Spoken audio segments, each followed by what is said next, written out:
kebiasaan, terus apa baik budaya, ya tradisi atau sesuatu hal yang sering dan selalu kita lakukan di sekolah. Mengapa budaya sekolah itu penting? Seperti kalau kita budaya adat itu penting. Kenapa? Kalau di desa ada namanya budaya dan adat ya. Nah, kalau di sekolah sama. Kenapa ada budaya? Kalau di masyarakat kira-kira Pak Yuli, kenapa sebuah budaya atau adat itu penting untuk desa? Karena suatu bisa jadi acuan atau pegangan hukum, bisa jadi karena sudah memang berlaku temurun kan. Nah itu ya, bisa jadi acuan atau hukum yang selain hukum pidana dan perdata ya, ada namanya hukum adat. Nah kalau budaya di sekolah itu juga sama sebagai acuan atau hal-hal yang kita terapkan bersama di sekolah.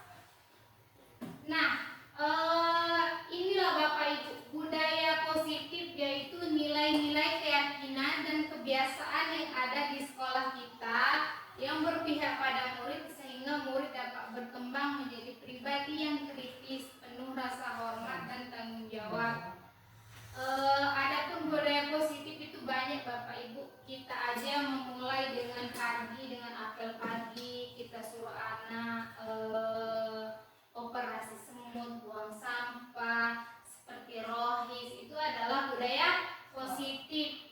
Misalnya salam, sebenarnya Bapak Ibu bisa kita buat aturan atau budaya positif yang baru ketika anak datang itu udah salaman sama gurunya. Ada gurunya yang nunggu di gerbang. Nah, di sini Bapak Ibu ada beberapa poin yang ada di dalam budaya positif, yaitu ada 8. Ada perubahan paradigma, makna disiplin, hukuman dan konsekuensi, 3 motivasi perilaku manusia, keyakinan kelas, kebutuhan manusia, 5 posisi kontrol kita sebagai guru, dan segitiga restitusi. Nah, ini adalah perubahan paradigma teori kontrol, yaitu orang dewasa memiliki hak untuk memaksa, guru mengontrol murid, membuat orang merasa bersalah, dapat menguatkan karakter, penguatan positif, efektif, dan bermanfaat.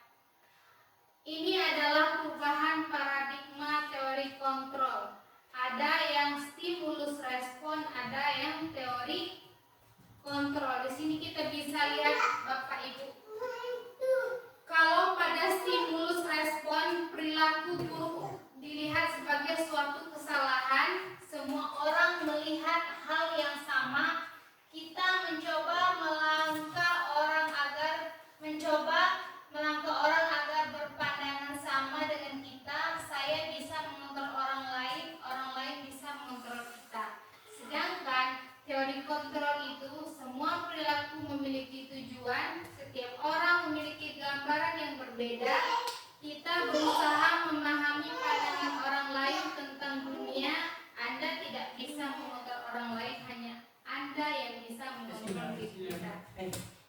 Nah, di dalam budaya positif itu ada namanya disiplin Bapak Ibu. Apa itu makna disiplin? Kata Ki Hajar Dewantara bahwa di mana ada kemerdekaan, disitulah harus ada disiplin yang kuat. Sesungguhnya disiplin itu bersifat self-disiplin, yaitu kita sendiri yang mewajibkan kita dengan sekeras-kerasnya. Tetapi itu sama saja, sebab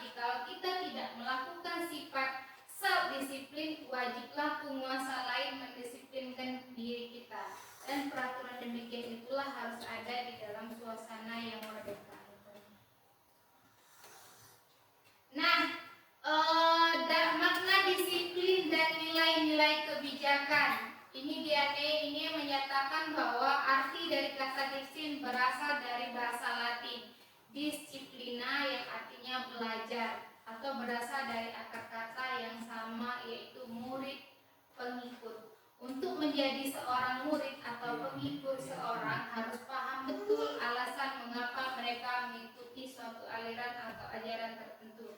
Sehingga motivasi yang terbangun adalah motivasi intrinsik bukan ekstrinsik. Jadi Bapak Ibu, kalau kita mau mendisiplinkan anak harus mulai dari diri kita sendiri.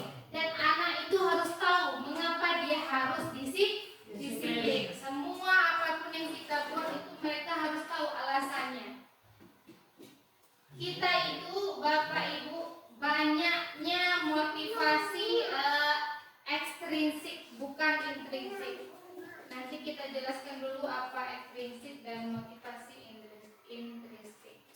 Nah, makna disiplin ini, seorang yang memiliki disiplin diri berarti mereka bisa bertanggung jawab terhadap apa yang dilakukannya karena mereka berdasarkan tindakan mereka pada nilai kebijakan universal. Ini adalah di samping kanan itu adalah nilai profil pelajar Pancasila Bapak Ibu yang menjadi tujuan dan poin utama dari kurikulum Merdeka itu adalah goalsnya siswa kita mencapai atau memiliki nilai-nilai profil pelajar Pancasila, di mana profil pelajar Pancasila itu yang pertama yaitu beriman dan bertakwa kepada Tuhan Yang Maha Esa serta berakhlak mulia. Itu satu poin ya Bapak Ibu. Yang kedua ada mandiri, yang ketiga bernalar kritis, yang keempat berkebinekaan global, yang kelima kreatif, dan enam bergotong royong. Jadi kenapa kurikulum Merdeka itu namanya Merdeka? Nah, goalsnya nilai-nilai yang harus dimiliki oleh setiap siswa kita. Profil pelajar Pancasila. Nah, kembali ke kata disiplin, ada namanya dalam budaya positif itu namanya disiplin positif, yaitu salah satu cara penerapan disiplin yang bertujuan untuk menumbuhkan kesadaran atau memperdayakan murid untuk melakukan sesuatu tanpa adanya ancaman, hukuman, dan penghargaan. Nah, ini tadi Bapak Ibu ada namanya motivasi ekstrinsik dan intrinsik. Kalau ekstrinsik itu ada dua, menghindari hukuman atau supaya kita dipuji atau mendapat penghargaan. Misal nih, siswa datang, kita buat suatu aturan. Kalau datangnya atau ngerjain tugasnya cepat, ibu kasih nilai 100. Itu motivasinya adalah dari luar atau ekstrinsik untuk supaya mendapat penghargaan atau pujian dari orang lain. Misal kalau tidak seragam pakai sepatu hitam, sepatunya diambil. Itu untuk menghindari hukuman. Nah, nilai yang harus kita timbulkan dari anak adalah nilai intrinsik dari dalam, yaitu mereka melakukan sesuatu supaya nilai diri mereka ada dan mereka percaya dengan diri sendiri tanpa paksaan orang lain. Nih, Bapak Ibu, saya mau tanya yang pertama, berani maju ke depan kelas karena akan mendapatkan reward atau hadiah, ekstrinsik atau intrinsik? Ekstrinsik. Ekstrinsik. Memakai seragam lengkap agar tidak terkena hukuman? Ekstrinsik. Ekstrinsik. Menyelesaikan tugas tepat waktu agar tidak terkena hukuman? Ekstrinsik. Membersihkan sampah orang lain demi kenyamanan belajar dan kesehatan? Ekstrinsik. Ya, intrinsik ya, karena dia pengennya nyaman belajar. Dia membuang sampah sendiri, bahkan itu sampah orang lain. Nah, dari motivasi itu ekstrinsik dan intrinsik ada tadi yang penghargaan dan hukuman. Saya mau nanya, apa perbedaan hukuman dan konsekuensi? Boleh dari contoh, boleh dari pengertian, boleh. Bedanya hukuman dan konsekuensi, apakah sama atau beda? Baik, sama atau beda?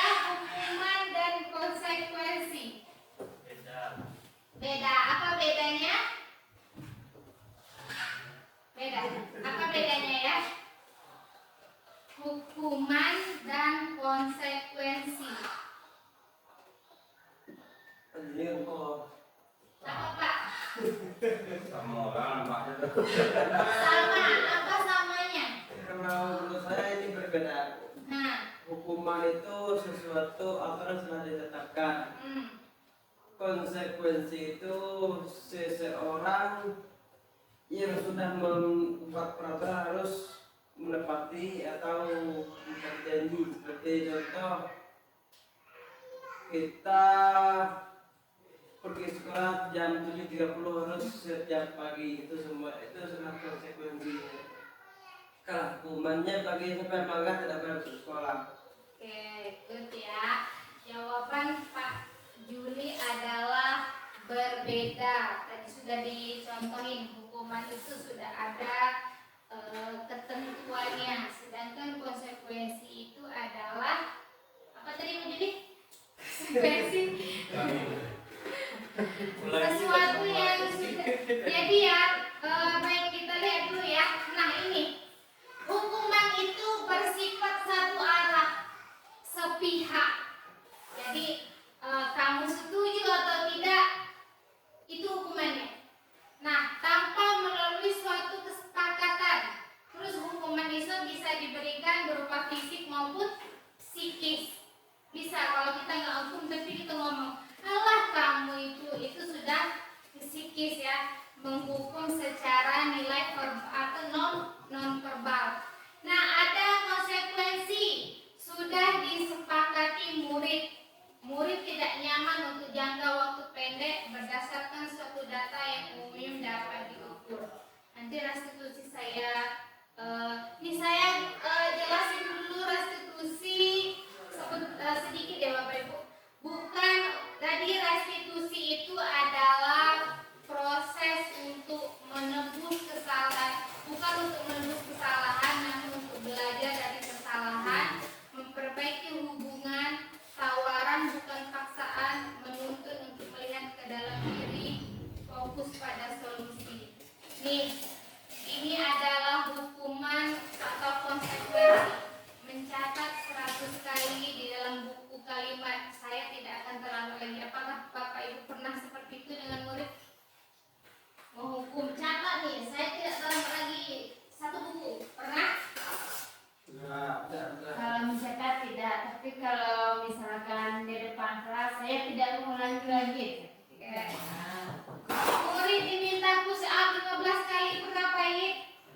Pernah. Membersih WC? Karena melanggar aturan bisa tidak mengerjakan PR. Apakah pernah? Pernah ya. Setiap kita guru, kita pasti pernah melaksanakan hukuman kepada siswa.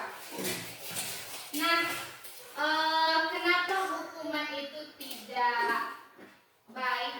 Atau, nah ini penghargaan ya, penghargaan itu tidak efektif. Jadi tadi, kalau kamu ngerjainnya itu plus 5, atau yang pintar ngerjain PR itu kasih nilai 100, itu adalah tidak efektif juga Bapak Ibu. Selain hukuman ada penghargaan yang tidak efektif.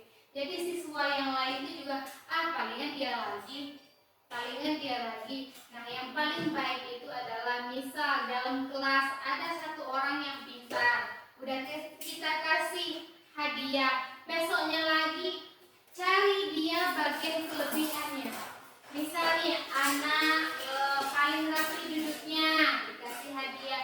Jadi semua murid kita itu akan mendapatkan penghargaan. Jadi tidak yang pintar saja. Kita kan cenderung yang pintar pula yang kita dominan, kita suruh ke depan, kita kasih hadiah, kita kasih pujian.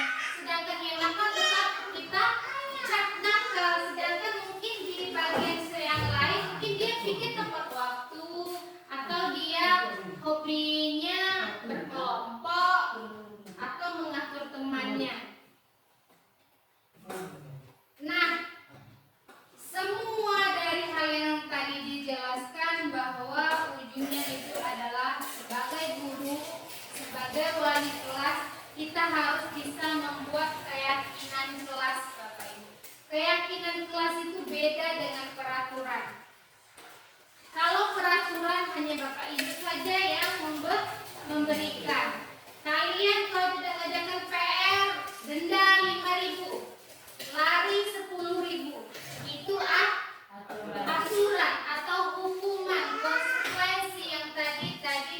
sudah dijelaskan. Nah, kalau sekarang dalam kurikulum Merdeka itu kita harus membuat keyakinan kelas. Ada kesepakatan antara kita dan murid. Murid yang mau menentukan impian kelas seperti apa yang dia mau inginkan. Saya sudah kemarin membuat keyakinan kelas itu pada semester baru. Ketika saya pertama kali masuk, saya kasih kertas, saya robek kertas HPS itu beberapa bagian, saya tulis, suruh mereka nulis mau impian kelasnya seperti apa. Contoh, masuk kelas tepat waktu. Terus, nah dalam nilai keyakinan kelas itu kita harus tidak ada konotasi negatif, tidak boleh makan di kelas, itu kan konotasinya negatif. Kita ganti dalam keyakinan kelas itu, misalnya makanlah saat jam istirahat, berarti di kelas tidak boleh saat belajar. Iya, tidak boleh terlambat, tapi kita ganti dengan masuk kelas tepat waktu. Jadi dalam keyakinan kelas itu dia bersifat lebih abstrak, berisi nilai-nilai kebajikan yang diyakini secara universal. Lanjut, Bapak Ibu, di kelas kita pasti kita temukan kan anak yang nakal kan? Pasti ya. Dan kita cap itu sebagai anak yang nakal. Sudah dibilangin tetap tak dengar, tetap melakukan. Apalagi kita udah kasih PR, sudah kasih waktu, tetap tidak dikerjakan. Kenapa Bapak Ibu? Semua itu ada penyebabnya. Inilah tangki cinta dari anak itu yang tidak terpenuhi. Ada 5 kebutuhan dasar kita sebagai manusia. Yang pertama, kebutuhan bertahan hidup. Yang kedua, kebutuhan kasih sayang dan diterima. Ketiga, kebutuhan penguasaan. Yang keempat, kebutuhan kebebasan. Yang kelima, kebutuhan kesenangan. 5 ini yang tidak mungkin ada yang tidak lengkap dari anak kita, maka kita cap dia nakal. Contoh, misal si A setiap jam pertama dia selalu di kantin, dia tidak pernah masuk, dia makan. Apa tuh Bapak Ibu? Kebutuhan dasar yang tidak dipenuhi. Kenapa setiap jam pertama dia itu selalu ketemu di kantin makan? Kira-kira kebutuhan apa yang tidak terpenuhi dari diri? Iya, betul. Kebutuhan bertahan hidup. Karena makan itu untuk hidup. Iya, untuk hidup. Misal dia cari perhatian aja di kelas, gangguin temennya, kita lagi ngejelasin dia gangguin temennya. Nah itu apa? Kebutuhan apa itu? Diterima.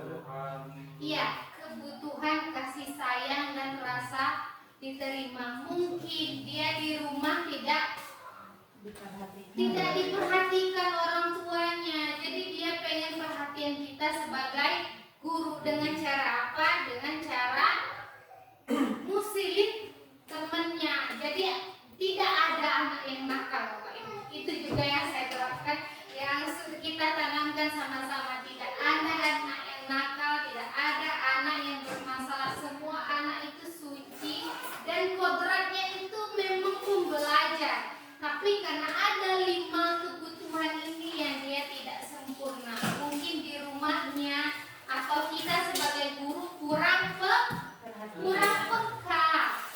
kurang perhatian.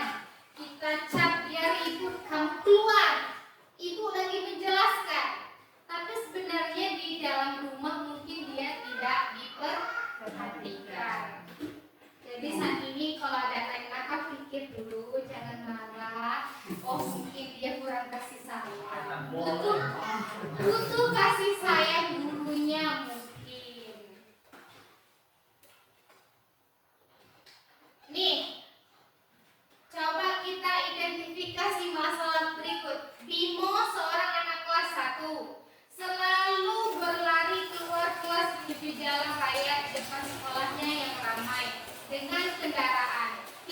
kebutuhannya membuat guru Bu Ani bingung dan seringkali lari mengejarnya. Anak kelas 1 SD nih ya. Ada beberapa kemungkinan jawaban yang diberikan Bimo. Nah, identifikasi kebutuhan yang ingin dipenuhi oleh Bimo jika respon Bimo seperti ini. Ini Bu Ani ngejar-ngejar nih. Aku bosan belajar mewarnai terus di dalam kelas. Nah, itu kebutuhan yang Bapak Ibu. Aku bosan belajar mewarnai, anak cowok nih ya, lari-lari dia. Bosan dia mewarnai. Kebutuhan mana tadi yang dia tidak terpenuhi? Dia bosan, agak lari cowok. Kebutuhan apa? Kesenangan. Ada ya, kebutuhan kesenangan atau kebebasan? Kesenangan Mbak. Kesenangan? Bosan mewarnai. Iya. Kebebasan dia pengen belajar yang lain, yang mungkin motorik badannya itu pengen bergerak, malah disuruh mewarnai terus sama Ibu Ani. Yang kedua, ya aku senang main kejar-kejaran dengan ibu guru, seru katanya. Itu kebutuhan apa? Itu baru kebutuhan kesenangan. Dia mau main-main, tidak bosan belajar. Ibu kejar aku karena ibu guru sayang aku. Itu apa? Kebutuhan apa dia? Perhatian. Ya, kebutuhan diterima dan kasih sayang. Nah, aku hebat kan bisa bikin ibu guru kejar aku. Kebutuhan apa itu? Kebutuhan penguasaan. Dia merasa dia hebat karena dikejar-kejar gurunya. Nah, yang terakhir Pak. Yang berikutnya ada segitiga restitusi. Ini Bapak Ibu adalah jurus andalan supaya tidak menghukum siswa. Namanya segitiga restitusi. Tadi sudah dijelaskan segitiga restitusi itu bukan ancaman, bukan cara untuk menuduh atau mengalah untuk siswa. Nah, segitiga restitusi ini adalah sekarang jurus supaya ketika ada masalah kita buatlah segitiga restitusi. Ada apa itu restitusi? Proses menciptakan kondisi bagi murid untuk memperbaiki kesalahan mereka. Semoga agar mereka bisa kembali kepada kelompok mereka dan karakter yang lebih kuat. Ada 3 tahap dari segitiga restitusi. Yang pertama menstabilkan identitas, yang kedua validasi tindakan yang salah, yang ketiga menanyakan keyakinan. Supaya kita lebih mengerti, saya contohkan Bapak Ibu. Misal semoga ini bisa dilaksanakan oleh guru BK. Sebenarnya Bapak Ibu ada Suci di kelas 9 itu jarang sekali sekolah. Tapi apakah pernah kita memanggil dia, bertanya kepada dia kenapa? Jadi contohlah Suci tidak sekolah skenarionya. Sudah tidak sekolah dalam seminggu hanya 2 hari saja sekolahnya. Kita pada tahap menstabilkan identitas kita panggil, Assalamualaikum Suci, apa kabar? Baik Bu. Ibu dengar Suci sudah beberapa hari ya tidak sekolah. Iya Bu, gitu kan. Kalau boleh Ibu tahu kenapa ya? Nanti dia ceritakan, tidak ada lagu malas. Oh malas. Mungkin ada penyebab yang lain. Itu dari menstabilkan identitas ya, supaya buat anak itu supaya dia merasa dia tidak disalahkan tidak sekolah, tapi buat dia bercerita bahwa kita itu tempat yang terpercaya untuk mungkin temennya atau dia memang malas itu karena apa, buat dia bisa bercerita bahwa memang dia itu alasannya tidak sekolah seperti apa. Itu ada pada tahap menstabilkan identitas. Yang kedua, validasi tindakan yang salah. Nah, setelah dia bilang, oh ya Bu, di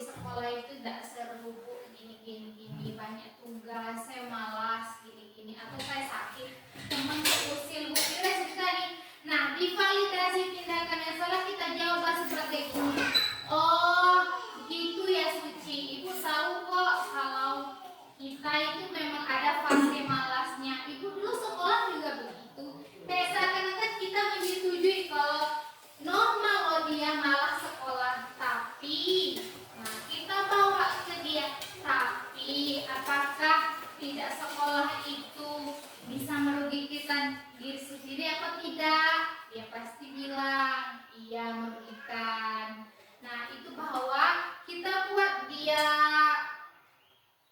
malas itu, tapi bukan sesuatu hal yang benar, tapi ngomongnya seakan-akan jadi dia, oh ibu ngerti kok tidak ada manusia yang sempurna, oh ibu dulu sekolah juga sering malas, jadi dia merasa dia dibela, tapi dibela pemahaman atau perasaan malas, tapi kita bela pula lagi bahwa malas itu bisa merugikan diri kita sendiri. Nanti yang terakhir baru menanyakan keyakinan, makanya setiap kita baru masuk kelas, pertama kali kita masuk kelas ajaran baru atau mulai besok, kalau bapak ibu belum pernah membuat keyakinan kelas, tanyalah kalau kita tidak suci, ingat nggak keyakinan kelas yang sudah kita buat? Kalau kita tidak sekolah seperti apa? Akan merugi akan merugi bu, atau didenda sama teman bu kalau alfa. Nah itu tahu kan? Nah besok mau seperti apa yang yang dilakukan untuk memperbaiki kesalahan? Misalnya tetap hadir tepat waktu bu, sekolah terus. Jadi dia bisa menyelesaikan masalahnya sendiri. Itu ya, atau lagi berantem. Beda bapak ibu kalau kita tawuran. Itu tawuran tidak bisa segitiga restitusi. Yang ada itu anak malas yang selalu bolos, yang selalu mengusir temannya. Ada masalah-masalah yang bisa kita buat dengan segitiga restitusi. Nih, kenapa restitusi itu penting? Pertama, rasa bersalah mengurangi energi. Kadang kalau kita ngadapin anak tuh banyak diam. Kalau kita langsung menuduh dia, pasti dia diam, dia tidak mau terbuka. Ketika kita merasa bersalah, kita mengalami identitas kegagalan. Apalagi misal anak tiba-tiba mencuri uang temannya.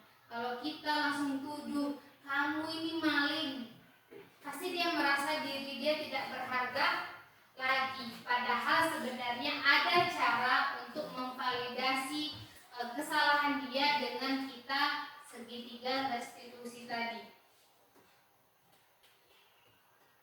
Nah, yang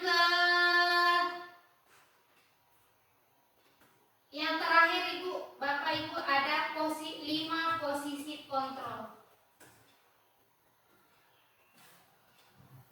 Di manakah aku? Di manakah posisi bapak ibu saat ini? Sebagai penghukum, pembuat merasa bersalah, sebagai teman, pemantau atau manajer? Kira-kira kita, kalau penghukum itu ada anak pakai sepatu putih, ambil, kamu nyeker aja sampai pulang sekolah. Kalau mau bawa orang tuamu atau nanti pulang sekolah, itu adalah penghukum. Yang kedua, pembuat merasa bersalah. Kamu nih ibu udah capek, kamu di kelas nih ngasih kamu PR, suara ibu habis, kamu malah ribut. Itu kan membuat anak merasa bersalah. Itu adalah tipe guru yang kedua. Silakan kita membayangkan kita guru seperti apa ya. Ketiga, teman. Ya udahlah kamu kerjain lah, nanti dia bapak santai nih, kamu kerjakan dulu. Nanti bapak kasih nilai A lah kalau kamu nilai ngerjainnya tertib. Biasanya kalau kita dengan murid sebagai teman itu ada penghargaannya, ada main-mainnya. Nah kalau yang keempat, pemantau, ini sering saya lakukan nih kalau pagi-pagi. Teng 4. Siapa yang pencet hari ini? Nah, itu pemantau apa ini? Udah ada aturan, ini piket nama si A, nama si B. Siapa yang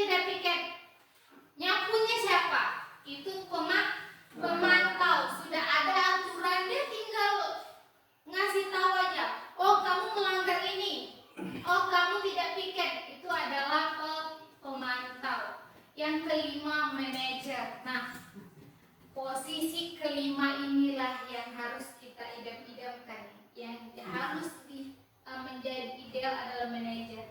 Manajer ini dimana kita panggil siswanya, nah ya, dengan kelembutan. Nah, tadi kamu kira-kira sudah melakukan apa? Hari ini kamu tahu nggak kamu piket? Kayak gitu. Oh ya, ya saya pikir Bu, gimana nih solusinya supaya kamu piket? Kan kasihan temenmu gini. Nah itu manajer. Manajer itu memanggil dulu. Gimana manajer kalau dalam sepak bola? Nah, manajer apa yang Enggak, malah manajer itu adalah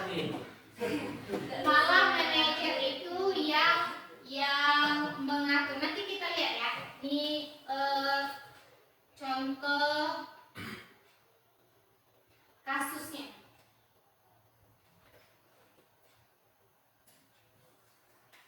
Nih, Adi yang terlambat hadir di sekolah. Kalau hukum, nada suara tinggi, bahasa tubuh, mata melotot dan jari menunjuk-nunjuk. Terlambat lagi, pasti terlambat lagi. Selalu datang terlambat. Kapan sih bisa datang tepat waktu? Itu adalah penghukum. Nah, tanyakan kepada diri Anda bagaimana perasaan murid bila guru berbicara seperti itu pada saat muridnya datang terlambat. Gimana rasanya kalau kita jadi murid? Pasti ngedumel kan di dalam hati. Apalah ibu ini, apalah bapak ini, marah-marah. Gitu ya. Malah mungkin dia juga ngedumel dalam hati. Masuk nggak bapak ibu? Yang kita mau omongin, pasti enggak ya. Masuk kuping kanan, keluar kuping kiri. Kemungkinan, nah ini hasilnya, kemungkinan murid marah dan mendendam atau bersifat agresif. Bahkan bisa jadi di waktu berikutnya dia malah bertambah kurang aja. Ada videonya.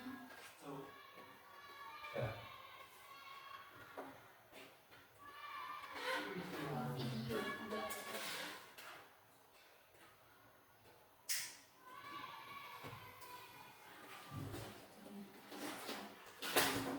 Nah ini tadi ya Bapak Ibu, pembuat merasa bersalah, nada suara membelah, sedih gitu. Adi, kamu gimana sih gitu lah? Kamu sudah berjanji dengan ibu tidak akan terlambat lagi. Kamu kenapa ya senang sekali mengecewakan ibu? Itu benar-benar kecewa sekali. Ada kata-kata kecewanya. Itu bisa membuat murid merasa bersalah. Bersalah telah mengecewakan ibu atau bapak gurunya. Murid akan merasa menjadi orang yang gagal dan tidak sanggup membahagiakan orang lain. Kadangkala sikap seperti ini lebih berbahaya dari sikap penghukum, karena hati yang disentuh. Sama kayak kita dengan anak kita ya Bapak Ibu. Saya mungkin jujur, kalau sama anak lebih sering mungkin membuat rasa bersalahnya, karena dia nakal atau apa, kita tidak sengaja untuk mengucapkan kata-kata yang membuat dia merasa bersalah.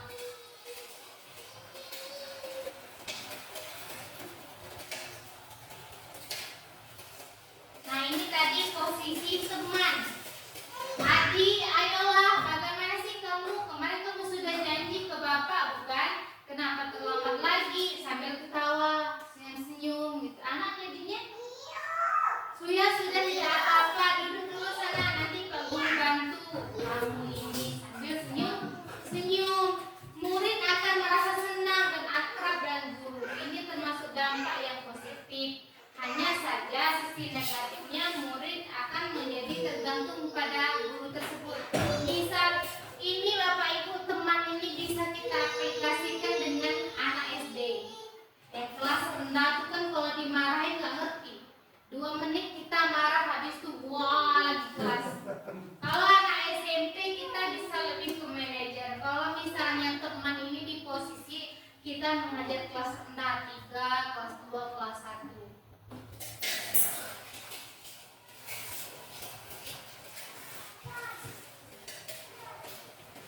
Nah ini pemantau. Adi, tahukah kamu jam berapa kita mulai? Tahu Pak.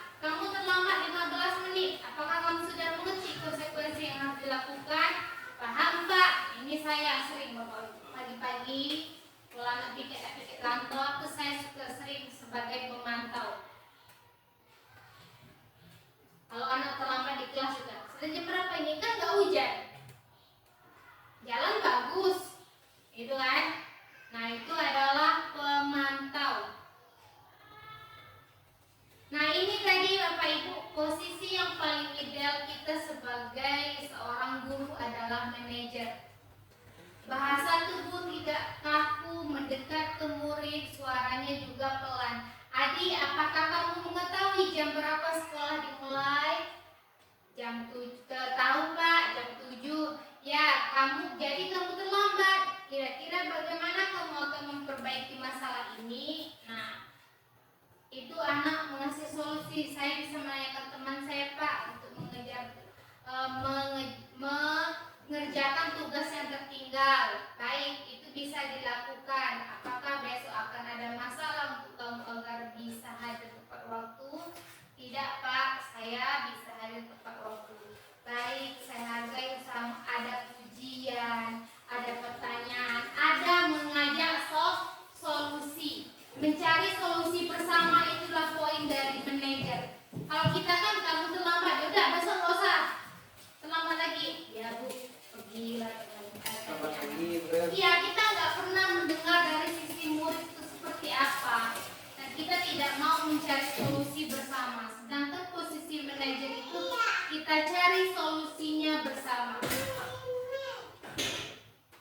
Nah, itulah ya Bapak Ibu yang saya mau sampaikan. Ada yang paling sangat fundamental itu adalah tadi keyakinan kelas, kebutuhan dasar dari manusia itu sendiri. Dan kita tahu tidak ada anak yang bermasalah, tidak ada anak yang nakal, karena ada 1 dari 5, mungkin 2, mungkin 3 dari 5 kebutuhan dasar yang dia tidak terpenuhi. Bisa di rumah, bisa di sekolah. Kadang kan kita sebagai guru itu hanya fokus pada materi pembelajaran, sedangkan untuk membuat suasana kelas kita itu baik, kita pertama harus membangun kelas itu dulu, membangun diri anak supaya anak itu merasa bahagia ketemu Bapak ini lagi, Ibu ini lagi, dengan marah, nyata terus. Dia udah malas kita masuk ke kelas. Bapak sama Ibu tuh pasti ngobrol di kantor, enak nih malah dia senang kita tidak hadir. Padahal guru yang baik itulah guru yang selalu dirindukan, dinantikan dia masuk kelas, dirindukan dia tidak hadir. Bagaimana caranya? Dari kita lagi yang harus belajar banyak, bahwa bukan siswa beda dengan kita dulu Bapak Ibu. Kalau kita dulu pakai rotan diam, tapi sebenarnya ada psikis kita secara psikologi yang terabaikan. Nah, siswa sekarang dia lebih ekspresif. Apapun yang dia mau sampaikan, dia ucapkan, sebenarnya tidak salah. Hanya ketika kita menanggapinya saja yang salah. Baterainya lemah. Ketika kita menanggapi saja salah. Kadang kita sebagai guru itu ada bawa masalah dari rumah. Jadi ketika anak nakal tuh rasanya mencak nih, kayak pengen emosi. Padahal sebenarnya tidak ada anak yang nakal. Nah, mungkin demikianlah penyampaian saya Bapak Ibu budaya politik. Semoga dari beberapa poin yang tadi saya sampaikan ada yang bisa kita pelajari dan kita aplikasikan ke kelas. Saya juga masih belajar, tidak menggurui sama sekali karena saya juga baru belajar. Saya impaskan kepada teman-teman supaya di kelas hanya tidak saya yang baru memulai, ada teman-teman lain nanti yang berusaha untuk belajar kepada murid bahwa pembelajaran yang merdeka itu adalah yang berpihak kepada murid. Bukan murid itu merasa merdeka belajarnya, merasa apa yang dia senangi, apa yang dia sukai itu kita berikan. Itulah nanti ada namanya pembelajaran berdiferensiasi. Dulu di sekolah anak yang pintar nggak cuma yang menonjol di kelas, apa-apa dipanggil guru dia, kalau dia udah ngerti segala gurunya menjelaskan. Nah di zaman saat ini bahwa ada loh kita yang anaknya bagian seninya yang tinggi, atau bagian dia menggambar yang tinggi, menulis, atau bagian dia yang ngomong, yang mencari. Nah nanti itulah pembelajaran berdiferensiasi. Semoga nanti saya juga bisa mengimbaskan kepada Bapak Ibu, karena belum bertemu itu modul. Yang baru bertemu itu modul budaya positif, sehingga itu juga nanti supaya kita semua bisa mengaplikasikan ke dalam kelas. Setidaknya membuat keyakinan kelas, membuat posisi kontrol kita sebagai guru itu bagian manajer, teman. Boleh sesekali, sangat diperlukan Bapak Ibu posisi itu sebagai penghubung, sebagai pemantau, sebagai teman. Itu semua adalah 5 posisi yang benar, tapi diterapkan di berbagai keadaan sesuai dengan keadaannya masing-masing. Terus yang ada tadi 5 kebutuhan dasar, itulah nanti yang terakhir ada segitiga restitusi. Kalau bisa ada anak bermasalah, silakan pakai 3 tahap segitiga restitusi tadi. Menstabilkan identitas, memvalidasi tindakan yang salah, yang ketiga menanyakan keyakinan. Itulah tadi kenapa penting kita membuat keyakinan kelas, keyakinan saat jam pelajaran, keyakinan sekolah, itu ada semua Bapak Ibu. Jadi kita bisa, kalau anak bersalah, dia bisa kembali kepada keyakinan yang telah disepakati. Beda ya, keyakinan dengan hukuman atau dengan peraturan. Kalau peraturan itu sepihak, sedangkan keyakinan itu siswa yang menulis, siswa yang menyepakati, dan siswa juga nanti yang melaksanakan. Ya seperti itu.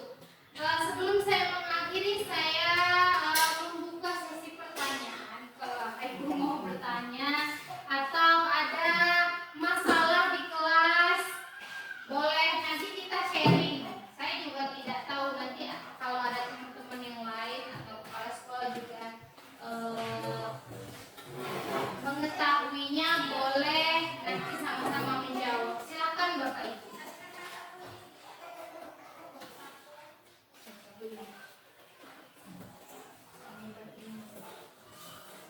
Ada pertanyaan? Pak ini? Ayo, tunggu dulu. Gi, ada pertanyaan? Kalau tidak, saya semoga bisa bermanfaat Bapak Ibu. Kalau nanti butuh materinya bisa saya share dulu. Iya, intinya itu memerdekakan murid, bukan membebaskan ya Bapak Ibu, tapi supaya mereka kembali pada kodratnya tanpa tekanan di kelas, dengan mengusahakan mereka bahagia dulu di kelas untuk memulai pembelajaran. Jangan terlalu fokus kepada materi, fokus saja kepada itulah kenapa capaian pembelajaran itu kita yang buat sendiri. Karena kita di samping untuk mencapai kompetensi mata pelajaran kita masing-masing, ada capaian kompetensi lain yang kita mau ambil dari murid. Mungkin itu saja Bapak Ibu. Saya mohon maaf bila ada salah dalam penyampaian. Di sini murni untuk membagikan, bukan menggurui. Kebetulan pembelajarannya lebih dulu dari Bapak Ibu. Bahkan di PMN itu ada Bapak Ibu. Aksi nyata budaya positif itu ada, bisa dipelajari, nonton YouTube, kerjakan post-test dan lakukan pemahamannya, aksi nyatanya ada. Jadi mungkin itu saja. Saya akhiri, wabillahi taufiq wal hidayah. Assalamualaikum warahmatullahi wabarakatuh.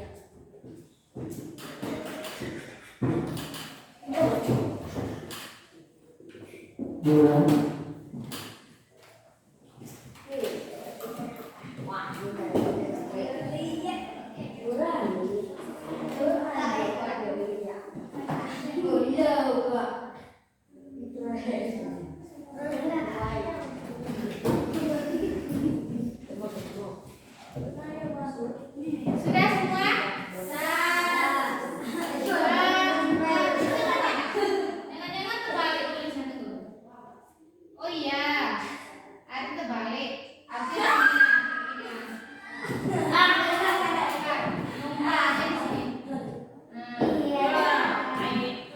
baik ya, ini adalah tugas impian yang kalian mau sepakati bersama. Kita baca dulu satu-satu. Mengerjakan PR tepat waktu. Masuk tepat waktu, guru bicara siswa mendengarkan. Masuk kelas tepat waktu, sepakat nggak?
sepakati bersama kalau tidak mengerjakan PR tepat waktu, apa konsekuensinya? Ah? Hukum apa? Hah? Oh ya, kita tambahkan saja PR. Sebanyak apa? Sebanyak soal ya diberikan. Di saat ibu kasihnya 5, berarti mengerjakannya juga tambahan 5. Berarti mengerjakan tepat waktu ya, plus sebanyak soal kalau tidak mengerjakan. Kalau makan di kelas gimana? Mentraktir temannya. Memulai pembelajaran dengan berdoa ya, maupun nanti pas di akhir pembelajaran juga berdoa. Sepatu dilepas. Nah, ketika masuk kelas, kalau ada yang membuat masuk sepatu ke dalam kelas, kita suruh dia sapu ulang kelasnya ya. Ya, sapu. Kalau misal di kesepakatan kelasnya nanti dengan wali kelas itu terserah apa denda atau apa ya, supaya tidak ada kejadian masuk kelas. Kalau di ibu, kalau masuknya pakai sepatu, ibu suruh sapu ulang yang kena pijakan kaki dari sepatunya. Sapu ulang kelas meskipun tidak kotor, meskipun sudah disapu karena dia bawa sepatu, ibu suruh sapu ulang. Sepakat ya, ada 6 aturan kelasnya. Kalau belajar IPA ini boleh diterapkan kalau sama wali kelas boleh. Sepakat? Oke, baik ya. Karena sudah sepakat, mohon diingat sepakatnya. Nanti kalau ada yang melanggar, tolong diingatin satu sama lain. Kalau denda ya denda, kalau yang lupa diingatkan. Oke? Baik, kemarin pelajarannya sampai mana?